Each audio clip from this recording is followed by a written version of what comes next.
Hi everyone, a very good evening to all of you. सभी प्यारे बच्चों का वार्म वेलकम करता हूं वाईटी योर इंग्लिश शूटर पे। मेरा नाम है अमन बहल। आज की एडिटोरियल क्लास में जो आर्टिकल है ना, ये है कल वाला। कल इस आर्टिकल को हमने मिस कर दिया था। बड़ा इंफॉर्मेटिव आर्टिकल है। बांग्लादेश को सबक सिखाने के लिए वहां की सरकार को हमारी गवर्नमेंट ने कुछ ट्रेड बैन्स लगाए हैं। इस आर्टिकल में आप पढ़ेंगे और समझेंगे कि ये बैन कितने असरदार होंगे बांग्लादेश पे। चलिए बिना देरी के शुरू करते हैं। सब कुछ बेसिक से है, आप देख पा रहे होंगे। बहुत कुछ हम लेकर के आते हैं। यूट्यूब की बेस्ट क्लास और एडिटोरियल की ये हमारी कोशिश रहती है। तो पूरा बेनिफिट इस क्लास का लिया करो, और अगर आपको अच्छी लगती है तो एक लाइक और एक शेयर दे करके इस क्लास को रीच दिलवाएं। आइए कुछ नया सीखते हैं।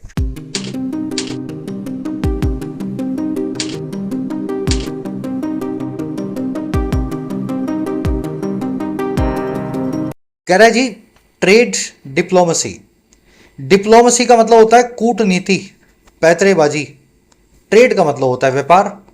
कह रहे जी, डिप्लोमेसी में भी या कूटनीति में भी ट्रेड का इस्तेमाल हो रहा है आजकल। यानी ट्रेड के सहारे आजकल डिप्लोमेसी की जा रही है। अगर कोई कंट्री आपको पसंद है तो उससे ट्रेड कर लो बहुत सारा, किसी से दुश्मनी है तो उससे ट्रेड बैन कर दो। यही होती है ट्रेड डिप्लोमेसी। टाइटल पैराग्राफ को देखते हैं क्या कहना चाह रहा है। कह रहा है ji, trade restrictions against Bangladesh will not have much coercive value। कह रहे ट्रेड को लेकर के जो रेस्ट्रिक्शंस हैं या पाबंदियां हैं, और किसके खिलाफ? बांग्लादेश के खिलाफ। ये नहीं हैव करेंगी, ये नहीं रखेंगी ज्यादा ऐसी कोई वैल्यू या वर्थ या कीमत जो कोअर्सिव हो, जो किसी को डराने वाली हो, दबाव में डालने वाली हो। ट्रेड का रिस्ट्रिक्शन लगा देने पर भी बांग्लादेश में उतना दबाव नहीं बनेगा जितना भारत बनाने की कोशिश कर रहा है। हमें भाई सीधी उंगली से घी नहीं निकल रहा तो टेढ़ी से हमने निकाला, लेकिन उंगली को और टेढ़ा करने की जरूरत है। खाली ट्रेड से काम नहीं होगा। चलिए, ट्रेड रिस्ट्रिक्शंस की वो है विल नॉट हैव कोअर्सिव, यानी दबाव भरी, जिसमें कुछ प्रेशर हो। वैल्यू का मतलब होता है कीमत, किसी चीज के अंदर की वर्थ। मच का मतलब होता है बहुत ज्यादा। एक ग्रामर कॉन्सेप्ट है, मैं अभी नहीं करवाता आपको, क्योंकि अभी शुरू में करवाऊंगा तो है ना, फिर रीडिंग से आपका थोड़ा सा फोकस हट जाएगा। अभी थोड़ी देर में करते हैं। पहले मैं इस आर्टिकल की वोकेबलरी आपको दिखा देता हूँ। 4-5 वर्ड्स हमारे पास, कुछ नए कुछ पुराने। एक बार में देख लोगे तो इसको स्मूथली पढ़ पाओगे। देखिए, यूट्यूब पे तो अपनी क्लासेस आई रही हैं। इन क्लासेस के साथ साथ अगर स्ट्रक्चर्ड वे में आप अपने एग्जाम की प्रिपरेशन करना चाहो तो मेरी गाइडेंस में आप कर सकते हैं। ऐप के ऊपर YT your English shooter app, आपकी अपनी ऐप, कमेंट सेक्शन में इसका लिंक दिया गया है। English unlocked course full fledged चल रहा है। 10 दिन पहले कोर्स लॉन्च हुआ है। 2025 और 26 का हर एग्जाम का इंग्लिश का पोर्शन इस कोर्स में कवर्ड है। बिल्कुल बेसिक ग्रामर से चलेंगे और आगे बढ़ते हुए रीडिंग तक, कॉम्प्रीहेंशन तक, वोकैब तक, और एग्जाम के रेलिवेंट जितने भी क्वेश्चंस होते हैं 125-150 घंटे के इस कोर्स के अंदर सब चीजें कवर्ड हो जाएंगी। फायदा ले सकते हैं इस कोर्स का। कोर्स अभी लॉन्च हुआ है। यूज करें कूपन अनलॉक्ड को, ताकि आपको कम फी के अंदर कोर्स मिल सके। इसी के साथ में ऐप पे आपको मिलेगा हमारा सुपर हिट राइटिंग का कोर्स। इस कोर्स में आपको लिखना सिखाया जाता है 50 घंटे में। सिर्फ काम की बात होती है 50 से 60 घंटे के अंदर किसी भी एग्जाम का राइटिंग का पोर्शन, डिस्क्रिप्टिव का पोर्शन आप यहाँ पे कवर कर सकते हैं। इस कोर्स के साथ साथ आपको मिशन यूपीएससी कोर्स मिलेगा। सिविल सेवाओं के लिए अगर आप माइग्रेशन करना चाहें हिंदी से इंग्लिश में, ऐसे राइटिंग के लिए, प्रेसी के लिए, सी सेट के लिए, तो इस कोर्स की मदद से आप खुद को माइग्रेट कर सकते हैं टू इंग्लिश लैंग्वेज। कोई भी क्वेरी हो ऐप से रिलेटेड, ये नंबर है व्हाट्सएप का, इस नंबर पर आप टीम से बात कर सकते हैं। ऐप का लिंक कमेंट सेक्शन में गिवन है। चलिए, वो कैब शीट है, जूम इन कर दो इसको। पहला जो वर्ड है वो है कोर्शन। हिंदी में बोलते हैं इसको प्रेशर या दबाव, जो किसी को डराने धमकाने के लिए लगाते हो आप। Police should not use coercion. Police को दबाव का या कोर्शन का, प्रेशर का इस्तेमाल नहीं करना चाहिए। और किन लोगों के साथ? While questioning people accused in civil crimes. जब वो क्वेश्चन कर रही हो या सवाल जवाब कर रही हो पुलिस ऐसे लोगों से जो अक्यूज्ड हैं, आरोपी हैं सिविल क्राइम्स में। सिविल क्राइम्स होता है किसी को पैसा देना था, लेना था, है ना, कुछ व्यापार का मामला था। ऐसे मामलों में पुलिस को मारपीट या दबाव का इस्तेमाल नहीं बनता। चलिए, कोअर्शन एक नाउन है। कोअर्स इसकी वर्ब फॉर्म है, दबाव डालना। कोअर्सिव इसकी एडजेक्टिव फॉर्म है, दबाव से भरा हुआ।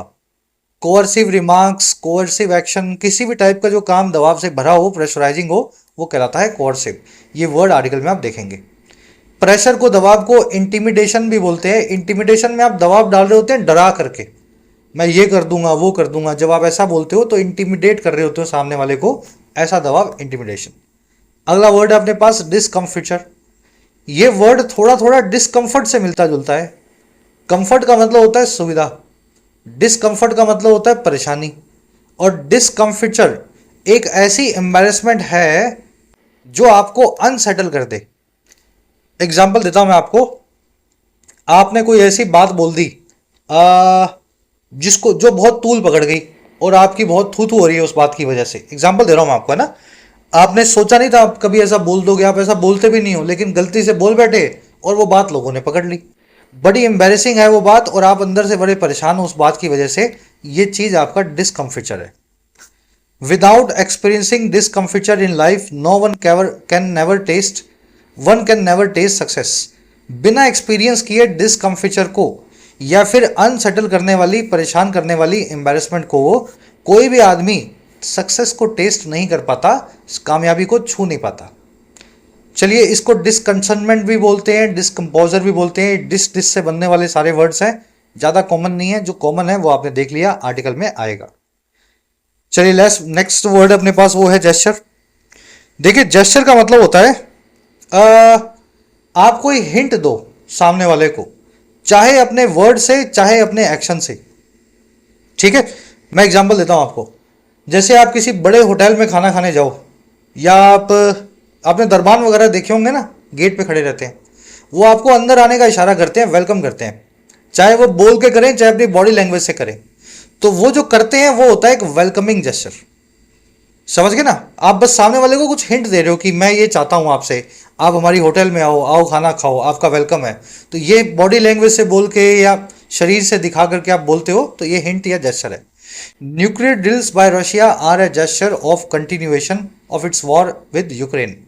जो न्यूक्लियर ड्रिल्स कर रहा है रशिया, वो एक जेस्चर है, एक हिंट है कंटिन्यूएशन का या चलते रहने का इसकी वॉर का यूक्रेन के साथ। ठीक है, इसको इंडिकेशन और गेस्टिकुलेशन भी बोलते हैं, कटसी भी बोलते हैं। You will see the gesture, ये वर्ड आप आर्टिकल में देखेंगे। नया वर्ड है आपके लिए। नेक्स्ट अपने पास phrasal form, phrasal verb, stem from. Stem from करना, किसी चीज का कहीं से निकलना, ओरिजिनेट होना। जैसे पौधा जो है ना वो जमीन से निकलता है, मेहनत जो है उससे कामयाबी निकलती है, कामयाबी मेहनत से निकलती है। तो वैसे ही ओरिजिनेट फ्रॉम या इमर्ज फ्रॉम, स्टेम फ्रॉम का इस्तेमाल करना है। The pandemic has stem from the negligence of China. ये पैंडमिक निकली है, स्टेम फ्रॉम हुई है चाइना की नेग्लिजेंस से या लापरवाही से। अब ये स्टेम फ्रॉम के सारे सिनोनिम्स हैं। मटेरियलाइज फ्रॉम, एमिनेट फ्रॉम, बड़े इंपॉर्टेंट है ये।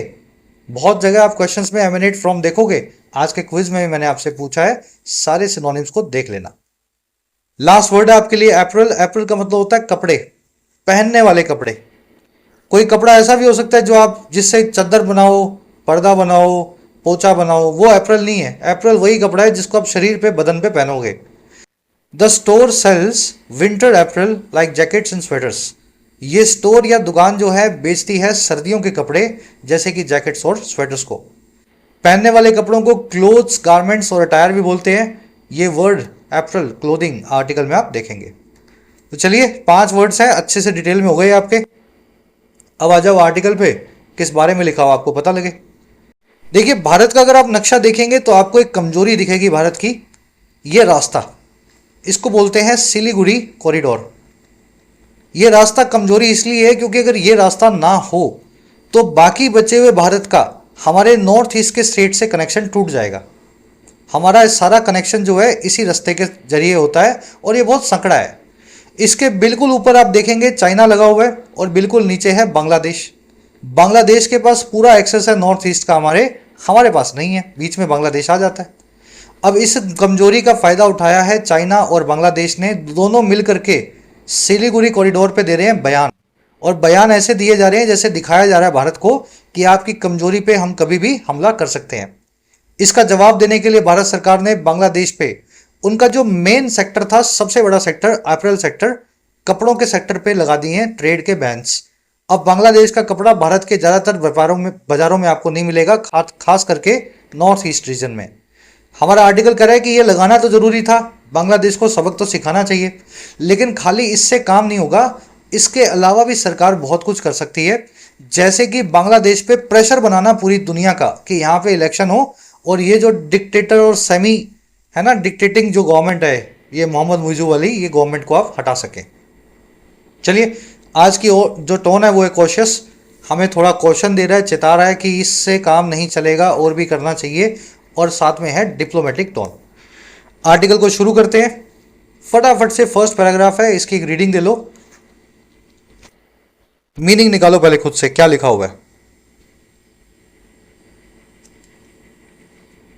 चलिए, कह रहा है जी, in an escalation of bilateral trade related tensions, India recently announced restrictions on ready-made garments and other specified commodities from Bangladesh।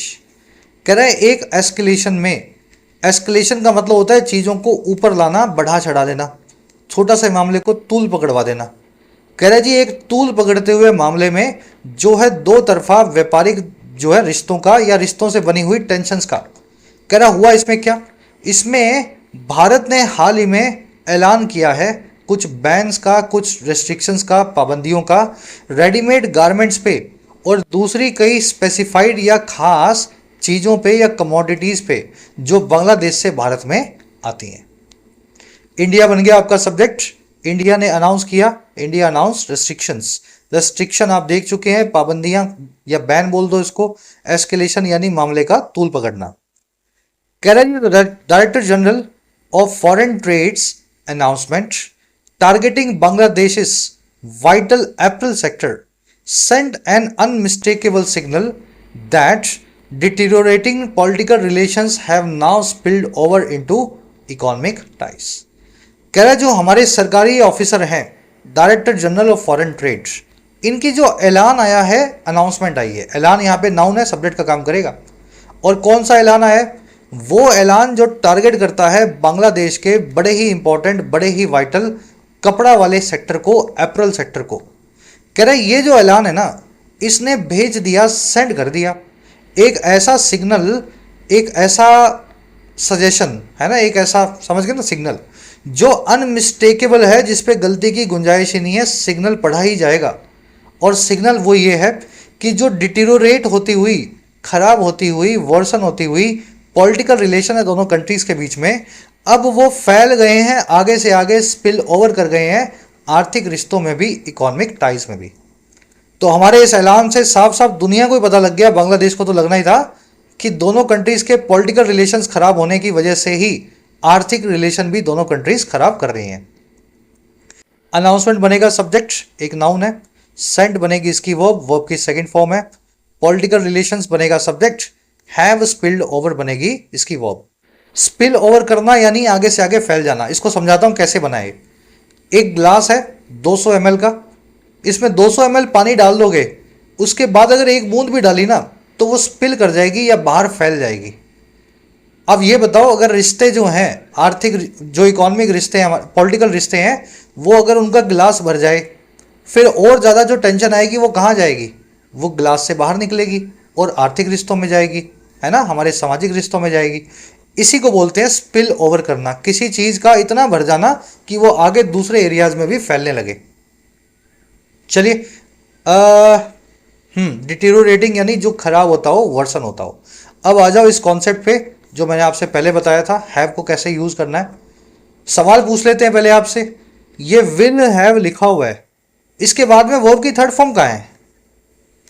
हमने तो यही सुना है अंग्रेजी में वर्ब की थर्ड फॉर्म आती है हैव के बाद में। Have gone, have come, have done, जो भी लिखते हो हैव प्लस में V3। तो यहां पे V3 कहां गई? चलो यही समझाना चाहता हूं मैं आपको। इंग्लिश में हैव एक नहीं है, दो है। एक हैव अपने बाद में V3 लेता है और दूसरा हैव अपने बाद में कोई भी वर्ब नहीं लेता, वो लेता है किसी नाउन को, किसी नाउन को। जब ये दूसरे वाले हैव की बात कर रहे हो और वो अपने बाद में कोई नाउन ले रहा हो, तब हैव मेन वर्ब का काम कर रहा होता है। और जो भी चीज़ अपने बाद में लेगा, या तो आप उसको पजेस करेंगे, पजेस करना यानी किसी चीज़ का मालिक बन जाना। जैसे आप कार है, आपकी है तो आप कार को पजेस करते हैं, या आप किसी चीज़ को खाएंगे पिएंगे, या आप किसी चीज़ का एक्सपीरियंस ले रहे होंगे। देखो कैसे, आई हैव रीच्ड मुंबई, मैं मुंबई पहुंच चुका हूं। I have reached Mumbai. Have के बाद में रीच वर्ब की थर्ड फॉर्म लगी हुई है। ये पहला वाला हैव है प्लस में V3 वाला। लेकिन दूसरा सेंटेंस देखो, आई हैव अ प्लान, मेरे पास एक प्लान है। मुझे ये बताओ, हैव के बाद में V3 नहीं लगी हुई, तो ये कौन सा हैव है? ये पहला वाला नहीं है, ये दूसरा वाला हैव है जो अपने बाद V3 नहीं लेता। ये हैव की मेन वर्ब की फॉर्म है, और अगर इसको लगाया जाए तो मीनिंग निकलता है इन तीनों में से एक। या तो मेरे पास कोई चीज है, या मैंने कुछ खाया पिया, या मैंने किसी चीज को अनुभव किया। तो प्लान को तो मैं अपने पास ही रखूंगा। आई हैव ए प्लान का मतलब है आई पजेस ए प्लान, मेरे पास एक प्लान है। तो इस वजह से यहां पे V3 का इस्तेमाल नहीं हुआ।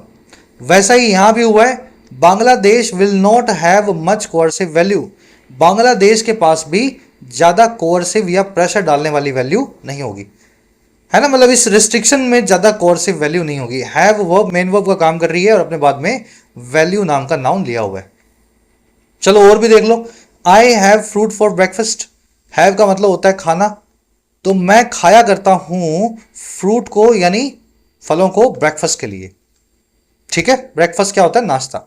यहां पे खाने की बात होगी, सेकंड वाला मीनिंग आ गया हैव वर्ब का। I am having a good time. मैं हैव कर रहा हूं या एक्सपीरियंस कर रहा हूं एक बहुत अच्छे वक्त को, मतलब मुझे मजा आ रहा है। I am having a good time. तो इस तरीके से हैव प्लस में नाउन अगर आ जाए तो ये तीनों में से एक मीनिंग आएगा। अब इसकी एक एडवांस फॉर्म बता रहा हूं, हो सकता है आपको शायद समझ में ना आए, जिन बच्चों के बेसिक्स बड़े ही कमजोर हैं, लेकिन फिर भी कोशिश करते हैं। He has not a pen. ये सेंटेंस क्यों गलत है? उसके पास पेन नहीं है। He has not a pen, दिक्कत क्या है इसमें? देखो दिक्कत ये है कि ही हैज अ पेन तो ठीक होता है, लेकिन नॉट का इस्तेमाल आप सेंटेंस में ऐसे नहीं कर सकते। क्यों? क्योंकि हैज जो है वो मेन वर्ब है सेंटेंस की, और अंग्रेजी में नॉट हमेशा हेल्पिंग वर्ब के बाद आता है। इस सेंटेंस में अगर हैज मेन वर्ब है तो नॉट इसके बाद कैसे आएगा? आ ही नहीं सकता। He has not a pen sentence technically गलत है। तो क्या करें? आपको इंडेफिनिट टेंस देखा तो डू या डज को बाहर निकालना पड़ेगा। ही के हिसाब से डज आएगा और आप लिखेंगे ही डज हेल्पिंग वर्ब, और फिर आ जाएगा नॉट जो हेल्पिंग वर्ब के बाद आता है, फिर लगाएंगे हैव। डू डज जो है वर्ब की बेस फॉर्म लेती है अपने बाद, हैव फैमिली की बेस फॉर्म हैव होती है। अब यहाँ पे हैज नहीं आएगा, हैव आएगा। He does not have a pen. थोड़ा एडवांस है, जिनके टेंस बहुत ही कमजोर है उनके लिए मुश्किल होगा, बाकी नहीं तो बेसिक्स करवा रखे हैं आपको यूट्यूब पे, कोर्स में भी चल रहे हैं, सब कुछ वहाँ डिटेल में हो चुका है, देख लेना। She does not have done it. She does not have done it, ये मैं आपको एज होमवर्क दे रहा हूँ। मुश्किल है मैं मानता हूँ, लेकिन आपको ट्राई जरूर देनी है। और मैं आज सब बच्चों को रिप्लाई करूंगा, गलत है या सही है आपको कमेंट सेक्शन में फीडबैक मिलेगा। डालो, बनाओ इसको, आंसर निकालो इसका। He doesn't have done it, उसने ऐसा नहीं किया है। He doesn't have done it, गलती को सही करके डालना। बढ़े आगे, चलो नेक्स्ट पैराग्राफ, फटाफट से दे लो इसको एक रीडिंग, क्या कहना चाह रहा है। चलिए, कह रहा है जी, by specifically denying Bangladeshi goods access to India's north east market, New Delhi has delivered a pointed message to Mohammad Yunus. कह रहा है जी, खास तरीके से स्पेसिफिकली मना करके बांग्लादेश गुड्स के, बांग्लादेश के सामान के पहुंच को या एक्सेस को, और कहाँ तक? भारत की नॉर्थ ईस्ट की मार्केट तक। कह रहा है जी, खास तौर पे इस पूरी जो है बांग्लादेश के कपड़ों पे बैन लगा के नॉर्थ ईस्ट में नई दिल्ली ने यानी भारत ने डिलीवर किया है एक बहुत ही पॉइंटेड, बहुत ही नोकदार, पॉइंटेड मतलब एकदम नोक हो जिसमें पॉइंट हो, मैसेज दिया है मोहम्मद यूनिस को। और कौन है मोहम्मद यूनिस? बांग्लादेश इंटरिम लीडर, बांग्लादेश के मध्यकालीन लीडर हैं। इंटरिम का मतलब है पहले वाली सरकार चली गई, नई वाली सरकार अभी आई नहीं, तो एक आदमी बीच में बैठा है जो सरकार चला रहा है, इंटरिम लीडर। कह रहा है, who during his first visit to China in March 2025 had invited Chinese access to India's north east through Bangladesh. ये वही मौजू हैं जिसने अपनी विजिट के दौरान, जो चाइना में हुई थी 2025 की मार्च में, इनवाइट कर चुके थे चाइना की पहुंच को या चाइना के एक्सेस को भारत के नॉर्थ ईस्ट तक। और किसके जरिए? बांग्लादेश के जरिए। और कैसे? Describing the north east as landlocked, describe करते हुए, परिभाषित करते हुए, बताते हुए कि नॉर्थ ईस्ट जो है भारत का वो लैंडलॉक्ड है, वो चारों तरफ से घिरा हुआ है। लैंडलॉक्ड क्या होता है? यहाँ कोई और कंट्री, यहाँ कोई और कंट्री, यहाँ कोई और कंट्री, समंदर का कहीं एक्सेस नहीं, तो आप लैंड लॉक्ड कंट्री बन जाते हैं। ठीक है, लंबा सेंटेंस है लेकिन ठीक है, छोटे छोटे पीस करके हमने पढ़ लिया। एक बार रिपीट कर देता हूं। साफ तौर पे मना करके बांग्लादेशी सामान के आने को भारत के नॉर्थ ईस्ट मार्केट में हमारी सरकार ने ऐसा करके दे दिया है, डिलीवर कर दिया है एक नोकदार पैगाम या मैसेज मोहम्मद यूनुस को। ये वो यूनुस है जो बांग्लादेश का इंटरिम लीडर है, बीच का टेम्परेरी लीडर है, और जिसने अपने दौरे के दौरान जो चाइना का है मार्च 2025 में इनवाइट ही कर दिया था चाइना के बाजारों को, वहाँ के चाइना के एक्सेस को भारत के नॉर्थ ईस्ट तक, और किया था बांग्लादेश के जरिए। और इन्होंने डिस्क्राइब करते हुए किया या बताते हुए किया हमारे नॉर्थ ईस्ट को कि ये लैंड लॉक्ड है, ये तो चारों तरफ से घिरा हुआ है। चलो अब हमने इनका एक्सेस खत्म कर दिया नॉर्थ ईस्ट का, बांग्लादेश का। आप तो चाइना को बुला रहे थे कि हमारे जरिए आप नॉर्थ ईस्ट तक आओ। अब बांग्लादेश का खुद का एक्सेस ही नॉर्थ ईस्ट तक सरकार ने खत्म कर दिया।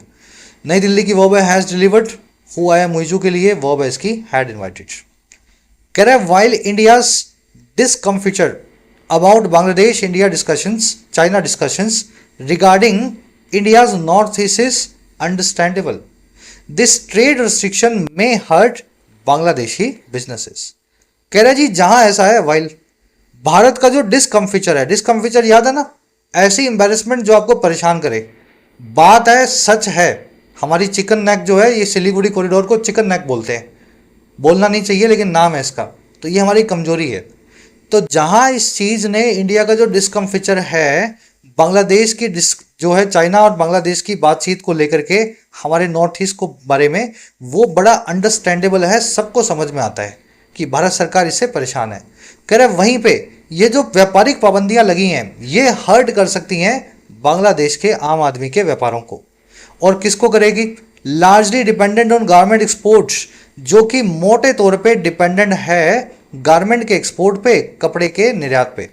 कह रहे जी but will do little to aid New Delhi strategic interest. कह रहे लेकिन ये काम जो है ना, ये ना के बराबर ही कुछ करेगा, लिटिल ही करेगा, डू लिटिल करेगा हेल्प करने में भारत के रणनीतिक या कूटनीतिक इंटरेस्ट को, रुचियों को। यानी कहने का मतलब ये है कि इस मूव से मोहम्मद यूनुस को ज्यादा फर्क नहीं पड़ता, फर्क पड़ता है तो बांग्लादेश के आम आदमी को, वो जरूर नुकसान में जाएंगे। डिस्कम्फिचर की वर्ब है इज अंडरस्टैंडेबल, यानी जिसको समझा जा सके। ट्रेड रेस्ट्रिक्शंस की वर्ब है मे हर्ट, मे यहां बता रहा है पॉसिबिलिटी को, ऐसा हो सकता है, may hurt. Hurt hurt hurt V1 V2 V3 same होती है, पता है इस वर्ड के बारे में आपको। ट्रेड रेस्ट्रिक्शन की दूसरी वर्ब है विल डू। लिटल जब ए या द के बीच बिना आ जाए, अ लिटल लिखा हो या द लिटल लिखा हो वो छोड़ दो, अगर लिटल बिना अ या द के आ जाए तो लिटल का मतलब होता है ना के बराबर। तो ये ना के बराबर ही मदद करने वाला है भारत के स्ट्रेटेजिक इंटरेस्ट को। बढ़े आगे नेक्स्ट पैराग्राफ पे, लंबे सेंटेंस है लेकिन मुझे तो आसान लग रहे हैं। रीडिंग दिलो इसको फटाफट से, क्या लिखा हुआ है।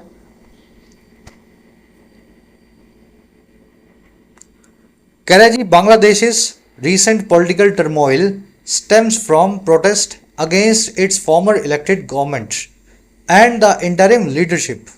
कह रहा है जी बांग्लादेश में जो हाल में सियासी तूफान मचा हुआ है, पॉलिटिकल टर्मोइल है। टर्मोइल क्या होता है? एकदम समझ गए ना, लॉलेसनेस, तूफान जैसा। कह रहा है ये स्टेम फ्रॉम होता है, निकल करके आता है उन सभी प्रोटेस्ट से या सभी धरने प्रदर्शनों से जो हुए थे इनके पुराने इलेक्टेड गवर्नमेंट के खिलाफ, शेख हसीना की सरकार के खिलाफ। और कह रहे जो इंटरिम लीडरशिप है मोहम्मद यूनुस की जो सरकार बनी हुई है, और वो कैसी है, डैश से डैश के बीच में बताया, इसको छोड़ दो, दो डैश लगे हुए हैं, इनके बीच में जो लिखा है उसको छोड़ दो। कह रहे and the interim leadership has blamed New Delhi due to its perceived close ties with the previous administration led by Sheikh Hasina. इस इंटरिम गवर्नमेंट ने ब्लेम किया है, आरोप लगाया है नई दिल्ली पे। और किस वजह से लगाया है? इस वजह से लगाया है ड्यू टू कि हमारी एक सोची समझी जाने वाले क्लोज टाइज हैं, परसीव्ड है। परसीव्ड का मतलब हम कहते नहीं है, बस देख के पता लगता है, दुनिया को पता है। तो हमारे कहे और सुने जाने वाले तौर पे बहुत अच्छे करीबी रिश्ते हैं पुरानी सरकार के साथ, शेख हसीना के साथ, जो लेड बाई थी मिस हसीना। ठीक है ना। तो पॉलिटिकल टर्मोइल जो है गिर जाने से शुरू हुआ, लेकिन मोहम्मद यूनुस ये बोलते हैं इंडिया की वजह से हमारे देश में इतना तूफान मचा हुआ है। टर्मोइल की वर्ब है stem from, eminent from, arise from, किसी चीज का कहीं से निकलना, जैसे जमीन से पौधा निकलता है ना। इंटरिम लीडरशिप की वर्ब है has blamed, the leadership has blamed New Delhi, या लीडरशिप को ग्रीन कलर अपने को देना था। परसीव्ड टाइज वो टाइज हैं जो समझे जाते हैं, किसी को हमने बताया नहीं है लेकिन देखने से पता लगता है कि रिश्ते बहुत नज़दीक है, परसीव्ड टाइज है। अब बीच वाला ऐड कर दो लीडरशिप के बारे में जो बताया गया था, ये वो लीडरशिप है मोहम्मद यूनुस की, struggling with resistant bureaucracy and on going instability, जो जूझ रही है ऐसी ब्यूरोक्रेसी से, ऐसी नौकरशाही से जो रजिस्ट करती है इसको, जो इसके सामने अपना विरोध दिखाती है, बात मानने से मना करती है, और जो चल रही है ऑन गोइंग इनस्टेबिलिटी, बांग्लादेश में अस्थिरता। तो मुइज़ू की सरकार तो ऑलरेडी वहां के अफसरों से परेशान है। ऐसा कहा जाता है कि अफसर, मुइज़ू क्यों बोल रहा हूं मैं बार बार मोहम्मद यूनुस की सरकार ऑलरेडी परेशान है। ऐसा कहा जाता है कि बांग्लादेश के सरकारी अफसर सरकार की बात सुनते नहीं है, अपने हिसाब से काम कर रहे हैं। तो इन दोनों से स्ट्रगलिंग विद हो रही है रेजिस्टेंट ब्यूरोक्रेसी से। चलिए आगे बढ़ते हैं। ब्यूरोक्रेसी की स्पेलिंग देख लेना, ब्यूरियो, BUREAU, ब्यूरियो, और फिर आगे क्रेसी। कह रहा जी the Yunus led administration warming up to Pakistan and its ban on the Awami League actions that go against its promises to the international community have worsened relations। कह रहे जो यूनुस का लेड एडमिनिस्ट्रेशन है, मोहम्मद यूनुस की अगुवाई में चलती हुई जो सरकार है, एडमिनिस्ट्रेशन क्या होती है? सरकार। कह रहे इस एडमिनिस्ट्रेशन का जो वार्म अप टू करने का काम है, वार्म अप टू करना यानी किसी से बातचीत करना, गर्मजोशी बढ़ाना, दोस्ती बढ़ाना, तो इनका दोस्ती बढ़ाने का जो काम है पाकिस्तान के साथ, और इनका जो बैन है अवामी लीग पे, शेख हसीना की पार्टी पे, और कह रहे ये वही एक्शंस हैं सारे के सारे जो गो अगेंस्ट होते हैं, खिलाफ जाते हैं बांग्लादेश की प्रोमिसेस या वादों के, जो इन्होंने इंटरनेशनल कम्युनिटी से किए थे कि हम शेख हसीना की पार्टी के लोगों को तंग नहीं करेंगे। तो कह रहे इनका पाकिस्तान से दोस्ताना रवैया, शेख हसीना की पार्टी पे बैन, ये दोनों ने वर्सन कर दिया है हमारे रिश्तों को, दोनों कंट्रीज के रिलेशंस को, मतलब इंडिया और बांग्लादेश की बात हो रही है। चलिए वार्मिंग अप टू जीरंड है, वर्ब की आईएनजी फॉर्म सब्जेक्ट का काम कर रही है। वार्म अप टू करना, किसी से गर्मजोशी बढ़ाना। दूसरा सब्जेक्ट है बैन नाम का नाउन, दोनों की वर्ब है हैव वर्सेंट। जीरंड हमेशा सिंगुलर वर्ब लेता है, आपको पता होगा, वर्ब यहाँ पे प्लूरल लगी हुई है, और रीजन इसका क्या है, जीरंड अकेला सब्जेक्ट नहीं है, एंड के बाद में बैन नाम का नाउन भी सब्जेक्ट का काम कर रहा है। चलो थोड़े कॉम्प्लेक्स सेंटेंसेज है लेकिन सीखोगे, ऐसे ही पढ़ोगे तो। आ जाओ नेक्स्ट पैराग्राफ पे, फटाफट इसका मीनिंग निकाल लो।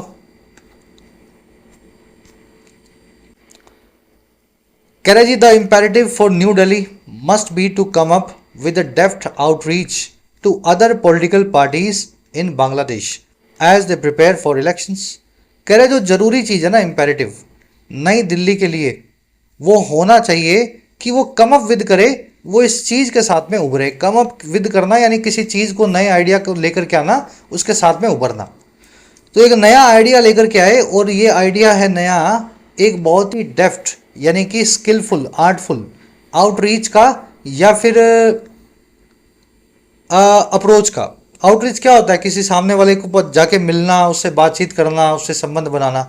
तो हमें एक बहुत ही स्किलफुल आउटरीच करनी चाहिए मोहम्मद यूनुस की पार्टी को छोड़ के अदर पॉलिटिकल पार्टियों से बांग्लादेश में। और कब? जैसे जैसे वो प्रिपेयर करते हैं इलेक्शंस के लिए, जैसे जैसे चुनाव का माहौल वहाँ बनता है, ये काम हमें करना चाहिए। इंपेरेटिव की वर्ब है मस्ट बी। डेफ्ट यानी स्किलफुल, आउटरीच आपने देख लिया, अप्रोच। दे की वर्ब है प्रिपेयर, दे आया है पार्टियों के लिए। कह रहा है while mister Yunus had announce that elections will be held later this year there is still no clarity on the date. कह रहे जहां यूनुस जो है अनाउंस कर चुका है इस बात को कि इलेक्शंस जो हैं वो रखे जाएंगे, विल बी हेल्ड, इस साल के लेटर में, इस साल के आगे वाले आने वाले वक्त में, मतलब सितंबर, अक्टूबर, नवंबर, दिसंबर में। कह रहे फिर भी कोई क्लैरिटी हमारे सामने नहीं है डेट को लेकर के, कुछ अभी तक पता लगा नहीं है इलेक्शंस कब होने हैं। इलेक्शंस की वर्ब है will be held, passive voice का इस्तेमाल हुआ है फ्यूचर के अंदर, इनको रखा जाएगा। क्लैरिटी की वर्ब है इज, देयर से क्लोज शुरू हुआ है इसलिए वर्ब सब्जेक्ट से पहले रखी हुई है। क्लैरिटी सिंगुलर है तो वर्ब सिंगुलर है, यहाँ कुछ प्लूरल सब्जेक्ट होता है तो वर्ब भी आर की, इज की जगह पे आर हो सकती थी। कह रहा है New Delhi must in consonance with the rest of international community advise the regime to conduct elections quickly. अब कह रहे हैं हमें यह भी दबाव बनाना चाहिए, नई दिल्ली को मस्ट करना ही चाहिए, इस काम को चाहिए ही चाहिए। और कैसे करना चाहिए? कॉन्सोनेंस के साथ में होकर के या फिर आ, हाथ में हाथ दे करके। इन कॉन्सोनेंस विद करना यानी किसी के साथ एक आवाज में हाथ से हाथ मिला करके काम करना। तो कह रहे नई दिल्ली को भी हाथ से हाथ मिला करके बाकी बची हुई इंटरनेशनल कम्युनिटी से एडवाइस करना चाहिए, सलाह देनी चाहिए मोहम्मद यूनुस के रिजीम को या प्रशासन को कि वो वहां फटाफट इलेक्शंस करवाए। ये काम करना हमारे लिए ज़्यादा ज़रूरी है। नई दिल्ली की वो है मस्ट एडवाइस, ठीक है, एडवाइस हमें करना ही करना है।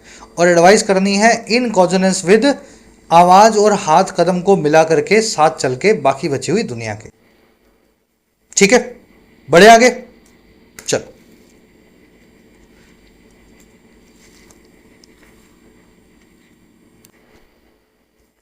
कह रहे जी a political gesture of this nature while engaging with multiple stakeholders in Bangladesh's polity is more appropriate than using restrictive moves related to trades। कह रहा है एक सियासी जो जेस्चर है, हिंट है, जेस्चर याद है ना आपको, बड़े होटल के दरबान पे, दरवाजे पे जो दरबान होता है साहब, वो आपको अंदर बुलाते हैं, वेलकम करते हैं बिना बोले, है ना, अपनी बॉडी लैंग्वेज से। तो कह रहा है जी इस तरह का एक सियासी जो जेस्चर हमने कर दिया और इस नेचर का, इस टाइप का, और जब हम इंगेज भी कर रहे हो बहुत सारे स्टेक होल्डर से, बहुत सारे प्रतियोगियों से बांग्लादेश की पॉलिटी में, वहाँ की राजनीति में, कह रहा है वो ज़्यादा अप्रोप्रिएट होगा, बहुत ज़्यादा बेटर होगा। और किसके बजाय यूज़ करने के खाली खाली पाबंदी वाले मूव्स को या हरकतों को जो जुड़ी हुई हैं सिर्फ ट्रेड से। अच्छा ऐसा क्यों होगा? कारण भी बता रहे हैं, as these would only heighten the anti India sentiment being fanned by the some elements in Bangladesh. करे क्योंकि ये काम सिर्फ और सिर्फ हाइटन करेगा, ऊंचा लाएगा एंटी इंडिया सेंटिमेंट को, इंडिया के खिलाफ जो है भावनाओं को। और ये वही सेंटिमेंट है जिसको फैन किया जा रहा है पैसिव वॉइस में, जिसको हवा दी जा रही है कुछ तत्वों के द्वारा, एलिमेंट्स के द्वारा बांग्लादेश में। और कब हुआ ये? After the Awami league governments exit, जब अवामी लीग की गवर्नमेंट वहां से एग्जिट कर गई, शेख हसीना बांग्लादेश छोड़ के भाग गई। तो ये कहना चाह रहा है ये, आप कुछ ऐसा करो, पॉलिटिकल दबाव बनाओ, इन पे परेशान करो, इनको सुबह शाम पूछो इलेक्शन की डेट क्या है, कब करवाओगे इलेक्शन आप। कह रहे ये ज़्यादा अप्रोप्रिएट होगा खाली ट्रेड बैन करने से। ट्रेड बैन से तो आप वहाँ के आम आदमी को और ज़्यादा एंटी इंडिया बना रहे हो, क्योंकि जब से शेख हसीना गई है यही वहाँ के आम आदमी को परोसा जा रहा है मीडिया में कि इंडिया आपका दुश्मन है। चलिए जेस्चर की वर्ब है इज, दिस की वर्ब है वुड हाइटन, और कुछ देखने वाला है नहीं। कह रहा है such radical elements many of whom have little investment in the restoration of democratic processes could also create fresh law and order problems that could lead to security issues in the northeast। कह रहा है ऐसे जो ये radical elements हैं, radical पता ना आपको, फंडामेंटल, मारने मरने वाले, एकदम जिहाद है ना उस टाइप के। कह रहा है इस तरह के जो रेडिकल एलिमेंट्स हैं जिनमें से ज़्यादातर मैनी ऑफ होम बहुत कम इन्वेस्टमेंट रखते हैं, जिनका कुछ लेना देना ही नहीं है, कुछ निवेश, इन्वेस्टमेंट या रुचि नहीं है बहाली में, रेस्टोरेशन में, डेमोक्रेटिक प्रोसेस के, बांग्लादेश में लोकशाही के या जमहूरियत की प्रोसेसेस में। कह रहा है ये एलिमेंट जो है ना, ये साथ ही साथ क्रिएट कर सकते हैं फिर से एक नई ताजी कानून व्यवस्था की समस्याओं को, जो लीड कर सकती है सुरक्षा रिलेटेड इश्यूज़ को हमारे नॉर्थ ईस्ट में, इस तरफ भी हमें ले जा सकती है। तो जो आदमी एंटी इंडिया सेंटीमेंट भड़का रहा है बांग्लादेश में, ना तो उसको बांग्लादेश के डेमोक्रेसी होने से कुछ फ़र्क बनता है या डेमोक्रेसी ना होने से कुछ फ़र्क पड़ता है, ना उसको इंडिया से कुछ लेना है। उसका काम यही है कि इंडिया के खिलाफ एंटी करना है आपको वाया मीडिया ऑफ कोर्स। तो रेडिकल एलिमेंट्स की वर्ब है कुड क्रिएट, ये क्रिएट कर सकते हैं नई law and order situation. Many of home की वर्ब है हैव। लिटिल अकेला आया, लिटिल का मतलब है ना के बराबर। They have little investment in the restoration. Restoration का मतलब होता है पुनर्बहाली, किसी चीज़ को फिर से पुरानी स्टेट या अवस्था में लाना। प्रॉब्लम्स के लिए दैट आया, वर्ब है दैट की, दैट कुड लीड। चलो आर्टिकल खत्म हो गया, लास्ट का ये एक सेंटेंस बचा है छोटा सा, फटाफट इसको पढ़ो फिर अपने क्विज की तरफ बढ़े। चलिए शुरू करें। इंडिया शुड केयरफुली ले out it's response keeping in mind that while it has to communicate its displeasure to the Yunus government. It also has to maintain working relations with the administration till a popularly elected government takes charge in Dhaka. अब कह रहे समझदारी की बात यह है, India को ले आउट करना चाहिए या फिर बनाना या एक्सप्लेन करना चाहिए किसी चीज़ को, और किसको, बहुत केयरफुल तरीके से सावधान होकर के अपने रिस्पॉन्स को, रिस्पॉन्स क्या होती है, आपकी प्रतिक्रिया, आपका जवाब, और कह रहा है कैसे करना है, इस चीज़ को कीप इन माइंड करते हुए करना है, दिमाग में बनाए हुए करना है कि दैट जहां इस काम को करना होगा इंडिया को, इट हैज़ टू कम्युनिकेट, इसको कम्युनिकेट करना ही होगा अपनी नाराज़गी को, डिसप्लेजर को यूनुस की सरकार के सामने। वहीं इसको साथ ही साथ मेंटेन भी करना होगा, बना के भी रखना होगा बड़े अच्छे से वर्किंग वाले रिलेशंस को वहाँ की इस जो मोहम्मद यूनुस की सरकार के साथ। और कब तक बनाना है, हमेशा नहीं बनाना, जब तक एक पॉपुलरली इलेक्टेड गवर्नमेंट, लोगों के हिसाब से चुनी हुई सरकार, वोट पड़ने के बाद वो चार्ज ना ले लेती ढाका के अंदर। जब तक ये काम ना हो जाए तब तक हमें मोहम्मद यूनुस की सरकार से मिल करके बातचीत करके काम करना है और अपना डिसप्लेजर और अपनी नाराज़गी को भी साफ शब्दों में बयान करना है। इंडिया की वर्ब है शुड ले आउट, ले आउट करना, किसी चीज़ को बताना, सबके सामने एक्सप्रेस करना। ले आउट फ्रेजल वर्ब का एक और मीनिंग भी होता है खर्चा करना। The government has laid out 5,000 crore rupees on gas cylinder subsidies. सरकार ने खर्चा कर दिया है 5,000 करोड़ का सिलेंडर की सब्सिडी पे। तो दोनों मीनिंग रखने वाली फ्रेजल वर्ब है। ठीक है, इट की वर्ब है हैज़, डिसप्लेजर यानी नाराज़गी, अगेन इट की वर्ब है हैज़, गवर्नमेंट की वर्ब है टेक्स चार्ज। चलिए क्लास को करते रैप अप। थोड़ा बीच बीच में कॉम्प्लेक्स था, लेकिन ओवरऑल ऐसे आर्टिकल्स भाई जहाँ पे कॉम्प्लेक्सिटी दिखे वहीं समझ लो कुछ नया सीखने का आपको मौका मिला है। फर्स्ट क्वेश्चन है आपके 4 क्लोज टेस्ट के, एक बार खुद से दे लो ट्राई, फिर मैं करवाता हूं।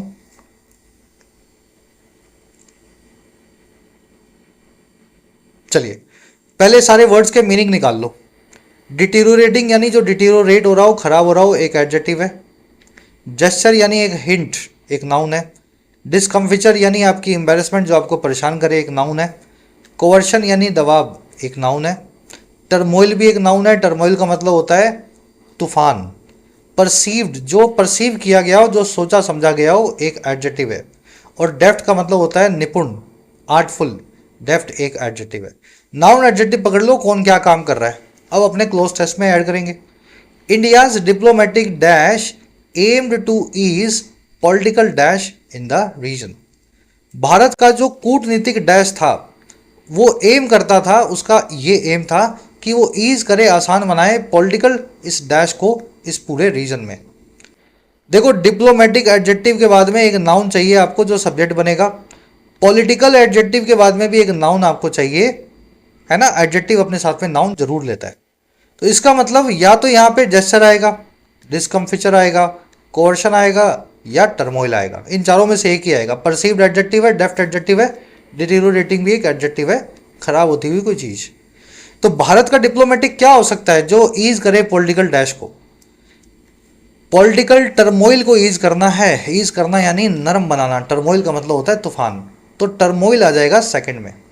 और जो डिप्लोमेटिक है वो हमारा जो है कोवर्शन है, दबाव है। तो कूटनीतिक तौर पे हमने जो दबाव बनाया उसका मतलब, उसका एम ये है कि सियासी जो टर्मोइल है इस रीजन में उसको हम शांत कर सके। फिर क्या हुआ आगे, ठीक है। फर्स्ट के अंदर आ गया कोवर्शन और ये फर्स्ट में आ गया।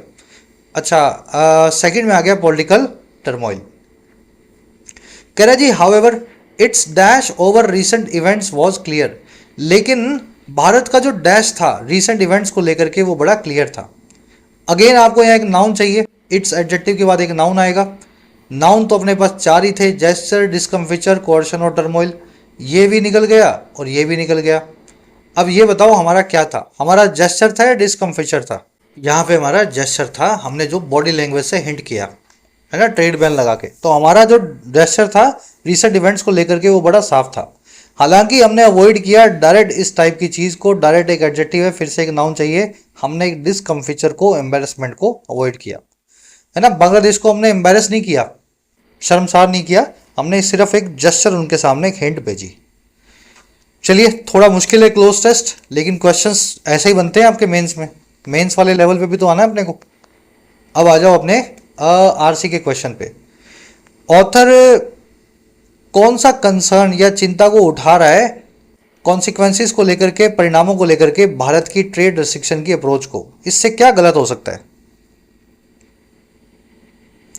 बड़े अच्छे से करवाया था। इससे मोहम्मद यूनुस की सरकार को कुछ फर्क पड़ेगा नहीं, वो सरकार है ही नहीं भाई। जो चुनी नहीं हुई वो सरकार कैसे है, जिसको वोट ही नहीं पड़े? ये एक ही काम करेगा, ये एंटी इंडिया सेंटीमेंट को फ्यूल करेगा, भड़काएगा और नॉर्थ ईस्ट के अंदर अनरेस्ट लाने की भी कोशिश कर सकता है। ये वाला हमारा जो है मूव है ना। चलिए सेकंड, पांचवें में आंसर बनेगा सी। नेक्स्ट पे आ जाओ। इनमें से कौन सी चीज़ है जिससे ये ऑथर अग्री करेगा भारत की ट्रेड पाबंदियों को लेकर के जो हमने बांग्लादेश पे लगाई है, उन पाबंदियों को लेकर के इनमें से किस चीज़ पे, मतलब किस चीज़ को सही मानता है ऑथर? क्या बात, क्या कहना चाहता है ऑथर? यही कहना चाहता है कि इन पाबंदियों से ये सिंबॉलिक हैं, सिर्फ सिंबल के तौर पे हैं, दिखाने के तौर पे हैं, स्ट्रेटेजिकली कुछ बेनिफिट शायद हमें ना मिले, मोहम्मद यूनुस इससे शायद कुछ ज़्यादा दबाव में ना आए। तो इस बात से ऑथर एग्री करता है। 6वें का आंसर बनेगा बी। अब 4 क्वेश्चंस खुद से करने हैं आपको। 2 फ्रेजल वर्ब्स पूछिए, एमिनेट फ्रॉम और लेआउट। लास्ट में 2 एरर्स मिलेगी और ये हैज़ हैव वाला जो कॉन्सेप्ट करवाया था उसी पे बेस्ड है। बाकी चारों क्वेश्चंस के आंसर फर्स्ट कमेंट में डाल दिए, जाके चेक करो। आउट ऑफ 10 कितने मार्क्स मिले सब मिला करके जरूर से बताना। कल की क्लास में आपसे मुलाकात होगी। Until then, signing out.